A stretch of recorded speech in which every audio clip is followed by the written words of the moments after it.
Welcome back YouTube, and today we officially start a new series because why not? You feel me?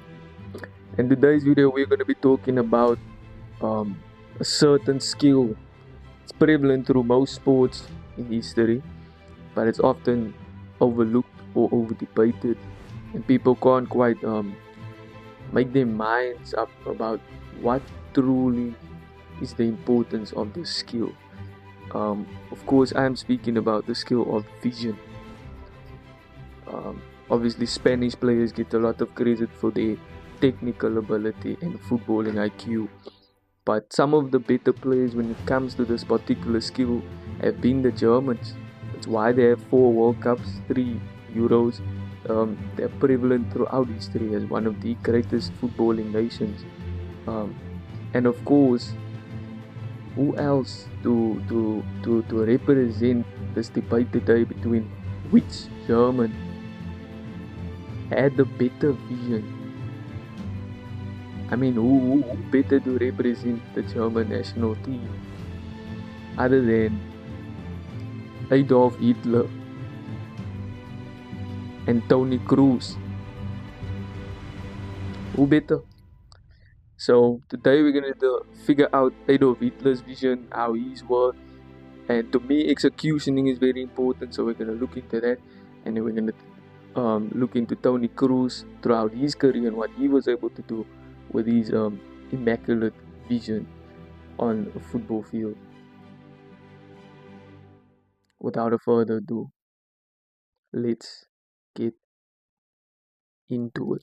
First up, let's start with one of the great German dictators. One of the great dictators in the history. His ability to dictate play on the fields of Europe was really, it was unmatched. Really, Europe had never seen anyone like this before. They were candidates. I mean, you can think of the English monarchy as a dictatorship if you want to. You can think of Mussolini in Italy, but that was really an ally of Hitler.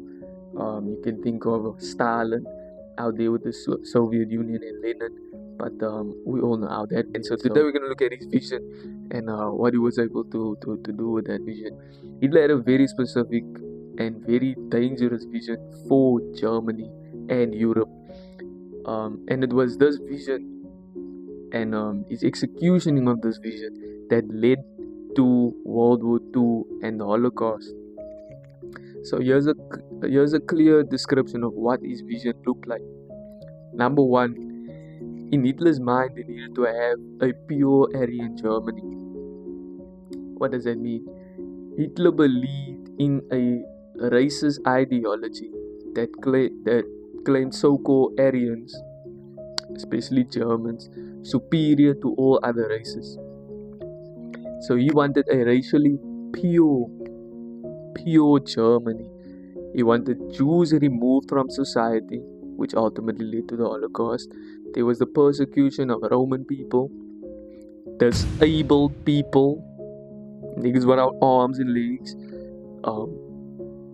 the rainbow color people, LGBTQ plus community, shout out my dogs. They were also persecuted, and of course others labeled as undesirable, if you know what I mean. Yup, our folk. And this belief system is what caused the mass murder of about 6 million Jews. 6 million Jews and other victims, of course.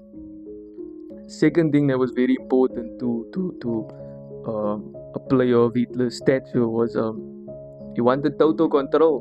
He wanted to control the movement up the pitch, down the pitch, which flank it would be played to, the tempo of the game. He was a dictator through and through. So after becoming leader in 1933, he turned Germany into a one-party dictatorship under the Nazi Party, meaning there would be no free elections, no freedom of speech, no political opposition, because you don't want that pressing on you on the polls. So he wanted calm, so he can scan the field as to what his next move would be. And media controlled by the state. So you didn't have there was no need for other players to have their own belief. They should just believe what he believed in, because his belief was ultimately the best and it would lead them to victory most of the time, supposedly. He believed democracy was weak and that one strong leader should control everything. Because, I mean, who wants people to think for themselves? People are stupid, right? Type shit. And third, which was very important to Hitler, was expansion, or Lebensraum, as he called it. Mein Kampf. He wanted to grow Germany because, like, Germany isn't really a massive country, so they needed more space with more resources. So he wanted more land for Germans, especially going easterly in Europe. This expansion led to the invasion of Poland in 1939. And Poland at that time, they didn't have the firepower. There was no Lewandowski to strike back. So with the gegenpressing of Hitler, they just overtook it very quickly. And thus started World War II, causing massive destruction across the whole of Europe. And what was very important to Hitler, number 4, was militarization. This is almost a similar tactic. I think he may have gotten this from Jose Mourinho. It's that us against the world type of mentality that made Hitler's soldiers so strong and his country believing in such a fascist state. He rebuilt Germany's entire military in violation of previous treaties. Because remember, Germany already had struggles with World War One, but he didn't care. He had a vision. War and conquest was central to his ideas, to his goals, and it was clear Hitler's vision was built on racism, anti-Semitism, and extreme nationalism and authoritarian control. Because you need to dictate the play. If you are the main playmaker for the team, you need to make sure that you have space to create and control the entire game, not just your team's game, but the entire game. That's why expansion was important. It resulted in one of the deadliest periods in the whole of human history. And what made Hitler's vision so special, or so one of a kind, is the relentlessness with which he strived to achieve and to execute on his vision that he believed was right. So, Germany's other great maestro is, of course, the great Tony Cruz. Um, I mean, what more can you say? When it comes to the vision and deadly balls on a football field, we often look to high output playmakers, final third players who garner most of the attention with their 20 plus assist seasons. I'm talking about players like Xavi, Iniesta, Ozil, De Bruyne, um, those kinds of players who get these outrageous numbers. But Tony Cruz, since his Leverkusen days, has been the exception to that rule. We respect his game even if he's not getting 20 plus assists a season. Um, and the reason I say from his Leverkusen days, because that's what really made him stand out. He was unbelievable in his 43 appearances. Only 43 appearances at Leverkusen, in which he scored 10 goals and assisted 13. And from that moment on, Bayern Munich knew they had to recall him from loan as soon as possible. And what I always find interesting about Tony Cruz is his contributions to one of the great Bayern Munich teams is so often overlooked. I mean, they won a treble. Like, they won a treble.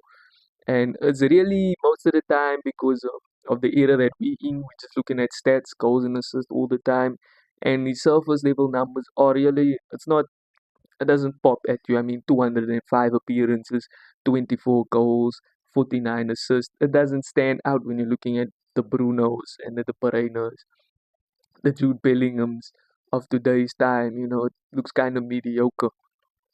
But one competition in particular would flip our perspective on Tony Cruz.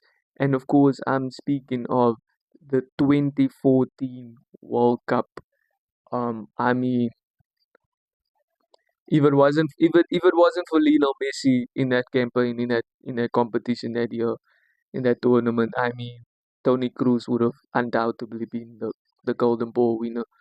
Um, I mean, he had this otherworldly ability to pick out a pinpoint precision pass from any area, and I mean any area of the football pitch. His own half day, halfway line, goalkeeper. He, I mean, he could play you across from the stands, and you'd probably fall right on your head if you were a striker. He's a striker's dream, Tony Cruz. Um, and at this tournament, Tony Cruz was going to score 2 goals. He also assisted 4 times, which was the most assists in the tournament. And crucially, won the Man of the Match award in the semi-final versus the host Brazil in a game which ended 7-1. Tony Cruz was the man of the match. What more can I say? Of course, Germany went on to win that World Cup. But the most impressive part of Tony Cruz's campaign is that he completed the most passes in the tournament with a completion rate of 92%. 92% and 2.2 key passes per game. And by the way, when we're speaking Tony Cruz, we know what kind of passes we're speaking about. We're not talking about passes back to the keeper here. We're not talking about 1-2s with the fullback here. No, no, no, no, no, no, no. This is Tony Cruz we're speaking about. We are talking about 60-yard switches to the other side of the field from his own half and 92% completion rate in a World Cup winning squad. That is Tony Cruz, ladies and gentlemen. So Real Madrid knew they had to snatch him up. And of course, from there, the partnership he would go on to form with Luka Modric and Casemiro, repeating the Champions League, multiple trophies. He become the second most successful um, German footballer, just behind Thomas Muller. He has 35 total trophies. He has 34. Um, what more can you say? The rest is history when it comes to Tony Cruz. So when people look at this debate about who had better vision, people always asking what exactly is vision and so on and so forth. And to me, vision is really, it's not just that you are able to see. It's a good thing to see it, but can you execute it? Do you have that skill to act on that vision? So,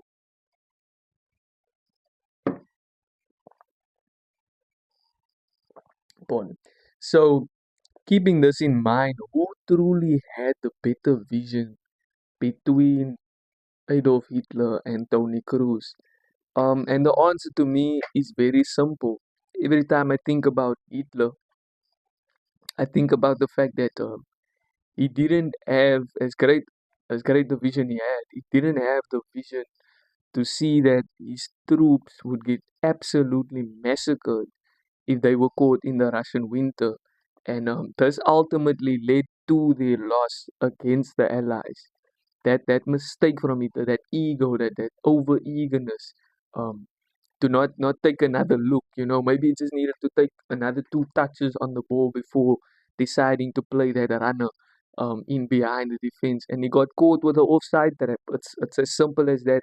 Stalin had him caught with a offside trap. That high line, it doesn't go with the gegen pressing, and Hitler got caught in that. That and that mistake there only makes me believe that Adolf Hitler would absolutely not be able to find Vinicius Jr. in the Champions League semi-final against Bayern Munich in Germany the way that Tony Cruz did. Perfectly weighted. Vinny Jr. did not even have to take a touch on that ball. He just had to guide the ball into the net. Ladies and gentlemen, Tony Cruz clears Hitler in terms of vision. Amen.